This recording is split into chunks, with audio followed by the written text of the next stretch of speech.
Ce que vous allez entendre aujourd'hui va bouleverser tout ce que vous pensiez savoir sur l'affaire Blanche Thunazy. Une histoire mêlant deuil, trahison, silence et révélations explosives. Depuis la mort mystérieuse de Maman Blanche, les langues se délient. Et aujourd'hui, c'est le grand frère de la défunte qui brise le silence. Ce qu'il révèle sur Pasteur Marcelo est tout simplement choquant. Et comme si cela ne suffisait pas, une plainte a été déposée, et un mandat d'arrêt serait même en cours. Restez bien jusqu'à la fin, car cette affaire prend une tournure inattendue. Et ce n'est que le début d'un séisme dans le monde religieux congolais. Mais avant de vous dévoiler tout, abonnez-vous à ma chaîne et activez la cloche de notification.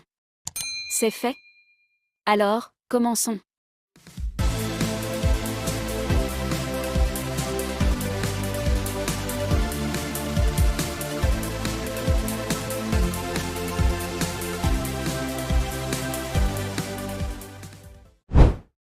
Tout commence le 12 juin 2024.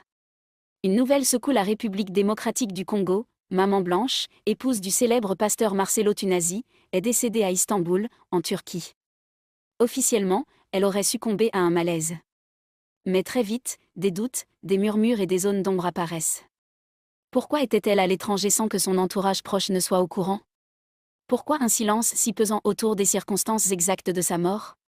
Et surtout, pourquoi l'enterrement, organisé à Kinshasa le 17 juin, a-t-il été aussi précipité et verrouillé? Un an plus tard, un événement inattendu choque les fidèles et les internautes, le remariage éclair de pasteur Marcelo Thunazy. Des images fuient. Des vidéos circulent. Et une pluie de critiques s'abat sur lui. Pour certains, ce remariage si rapide est une trahison envers la mémoire de Blanche. Pour d'autres, cela cache peut-être quelque chose de plus grave. La douleur encore vive de la perte de Blanche laisse place à l'incompréhension, puis à la colère. Les réseaux sociaux s'enflamment. Des influenceurs, des journalistes et même certains pasteurs réagissent publiquement. Mais ce n'est pas tout. Ce que beaucoup ignoraient, c'est que la famille Kandolo, celle de Blanche, avait elle aussi des doutes profonds. Et ces doutes se sont transformés en actes. Une plainte officielle est déposée. La famille veut des réponses, sur les conditions de la mort de Blanche, sur la gestion de son héritage, et surtout sur le comportement suspect du pasteur après le drame. Selon certaines sources, des montants importants d'argent, notamment les fameux 800 000 $, seraient au cœur du conflit. La justice serait maintenant saisie, et certains parlent même d'un mandat d'arrêt à l'encontre du pasteur. Et c'est là que tout bascule. Le grand frère de Blanche sort du silence. Dans une vidéo devenue virale, il crache des vérités inédites. Il raconte ce que Blanche vivait vraiment dans son mariage. Il évoque ses souffrances, ses silences, ses cris étouffés. Il révèle aussi les pressions, les menaces voilées, les manipulations, et la solitude que sa sœur aurait vécue en silence pendant des années. Mais ce n'est pas tout, il affirme que Blanche n'aurait jamais voulu que son mari se remarie aussi vite. Il met en lumière des contradictions dans les discours officiels de l'Église. Il lance un appel à la justice, au peuple, et surtout aux fidèles qui, selon lui, ont été trompés. Je vous disais que Marcelo c'est un menteur, les gens ne croyaient pas. Oh non, un homme de Dieu, oh, c'est là. Mais je le dis encore et je le confirme encore que c'est un menteur. Il nous a dit que Blanche elle est morte de la ligature. Et voilà. Et lui-même, Marcelo, a dit encore que non, elle est morte, ou elle était morte d'une opération chirurgicale. Vous comprenez? Et quand il a réussi nos parents paternels, c'est-à-dire la tante et d'autres frères qui étaient là, il a dit encore que non, Blanche elle est morte parce qu'il devait se faire opérer d'une opération dans la main gauche, je crois. Et voilà qu'il y a des contradictions. Voilà. Une personne qui est morte d'une opération chirurgicale, de la ligature, et puis une opération de sa main gauche ou droite, je ne sais pas. Voilà moi toutes ces contradictions. Ça, c'est l'homme que moi j'appelle manipulateur. Alors si vous n'arrivez pas à comprendre bien ce métier, c'est vraiment un problème. C'est vraiment un problème. Et je crois aujourd'hui que la population congolaise, la population africaine, tout le monde qui nous soutient ne sont pas dupes. Ils comprennent facilement quel genre de personnes qu'il a à faire. Donc voilà, c'est ça. Qu'avez-vous retenu de la sortie médiatique du pasteur Marcelo? Oui, j'ai retenu les mensonges et des contradictions. C'est ça, c'est que moi j'ai retenu, des contradictions et des mensonges.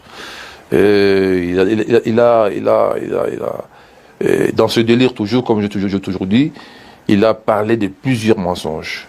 Contradiction des dates. Vous avez les images, madame, je crois que vous êtes mieux placé pour mettre ces images, que tout le monde voit et c'est comment Marcelo se contredit. Première version, je la rejoins le dimanche, j'étais à l'église. Le dimanche, je prêchais, elle a fait la fête le vendredi, et le samedi, elle a pris les vols. Le dimanche, moi j'étais à l'église, et puis je la rejoins le mardi, arrivé plutôt le lundi, et deuxième version, j'ai pris les vols le dimanche. Donc voilà un peu tout ça. Voilà un peu tout ça. Ça, c'est ce que moi j'ai retenu, les mensonges, manipulation. Et ce que moi je me demande, madame, dans cette église-là, il y a des gens qui sont intelligents pour comprendre. Mais je n'arrive pas à comprendre, il y a personne qui peut contredire ce monsieur de Marcelo. Et c'est là où moi j'ai compris que non, voilà, c'est leur patron, c'est leur gourou, donc ils ne peuvent rien faire. Voilà. Mais je ne pense pas que ces gens-là qui sont à l'église là, ils resteront éternellement sans pourtant réfléchir. Sans conscience. Sans conscience. Donc ils vont un jour prendre leur conscience et puis réfléchir sur ça. Genre. Je veux que vous fixiez l'opinion publique. Toutes ces démarches que vous menez, vous, la famille des Blanches en particulier, c'est pour quelle fin, parvenir à quelle fin? Est-ce pour hériter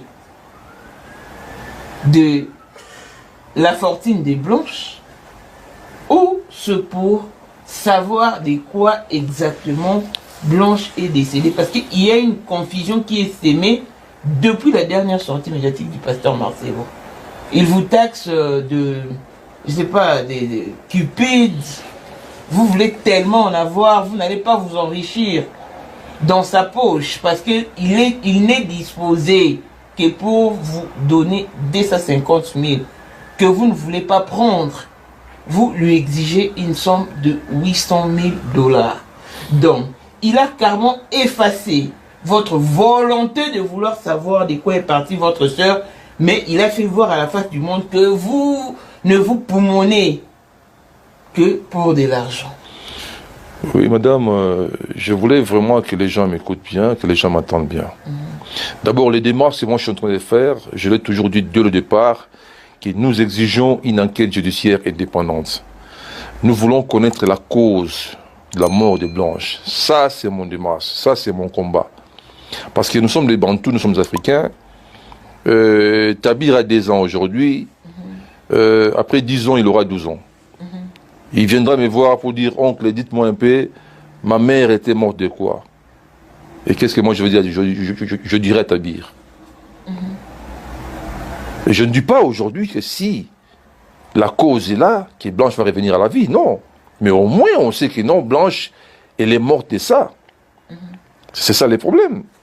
Donc nous voulons avoir, nous demandons à M. Marcelo, d'abord moi je demande à M. Marcelo, comme étant grand frère, qu'il nous fournisse de fiches médicaux, qui nous donnent les vrais certificats de décès et qu'il nous remette les passeports de Blanche.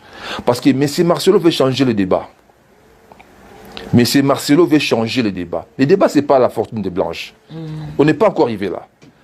Nous sommes au niveau des certificats de décès et qu'il nous donne les fiches médicaux de Blanche. C'est ça les débats, c'est ça les problèmes. Il ne faut pas changer les problèmes. Il ne faut pas faire l'orgueil financier. Non, ils m'ont demandé 800 000 $. Mais, madame, dites-moi un peu, quand Marcelo était venu épouser Blanche, il avait quoi? Pour faire tout l'orgueil qu'il est en train de faire, l'orgueil financier, non, ils m'ont demandé 800 000 $. Non, mais c'est Marcelo, sois honnête.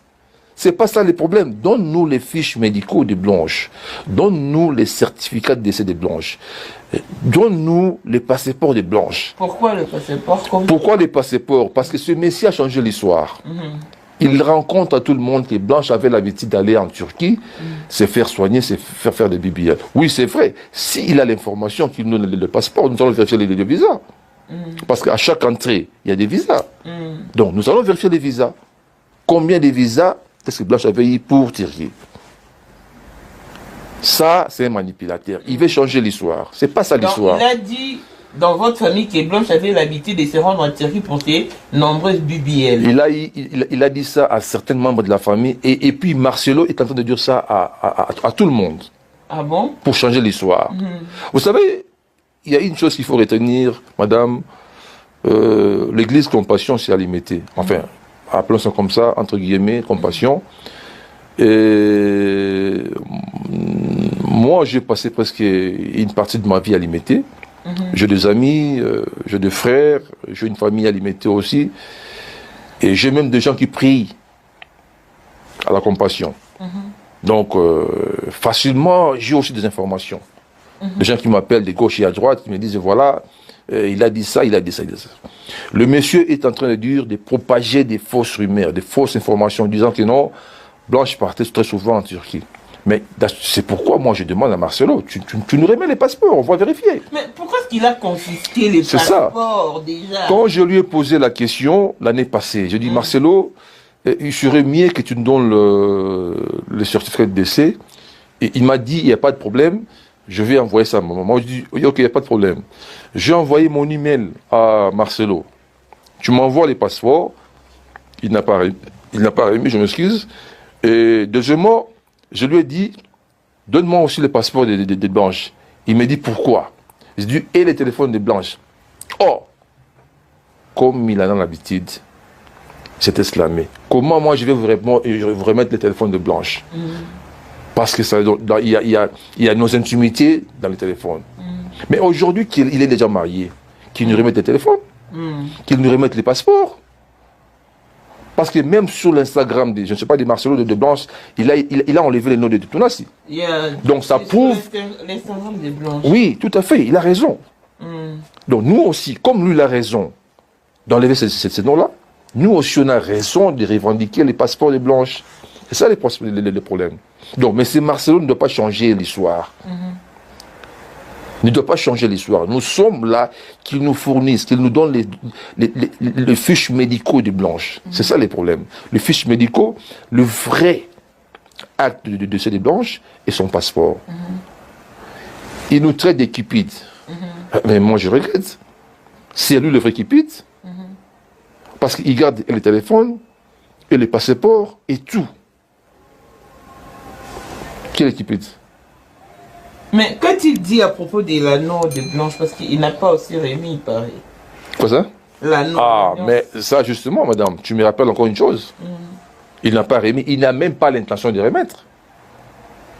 Non, c'est pas la bague qu'il a offert à Esther Aïcha, parce qu'il a dit que c'était en diamant. Ah, moi, ça m'étonnerait même pas. Je n'aimerais même pas faire mention de ce nom-là. J'aimerais qu'on parle des choses un peu aussi importantes pour ça. Ça n'a rien à voir. Aujourd'hui, le pasteur Marcelo Tounassi serait dans le viseur de la justice. Son image de leader spirituel s'effondre peu à peu face à l'ampleur des accusations. Mais ses défenseurs crient au complot. Certains affirment qu'il est victime d'une campagne de déstabilisation orchestrée par des jaloux ou des ennemis de l'Église. Alors, que faut-il croire? Est-il victime d'une cabale? Ou y a-t-il vraiment une face sombre de l'homme de Dieu qui commence à être révélée au grand jour? Et surtout, que penser de ce que dit le grand frère de Blanche? S'agit-il d'un cri de justice ou d'un règlement de compte? Alors voilà. Vous avez maintenant tous les éléments en main. L'histoire est aussi choquante que bouleversante. La vérité? Elle continue de se dévoiler, petit à petit. Paix à l'âme de Blanche. Que justice soit faite. Et vous, qu'en pensez-vous? Pensez-vous que le pasteur Marcelo a franchi la ligne rouge? Croyez-vous aux révélations du grand frère de Blanche? La justice fera-t-elle la lumière sur cette affaire? Dites-le moi dans les commentaires. Votre avis compte.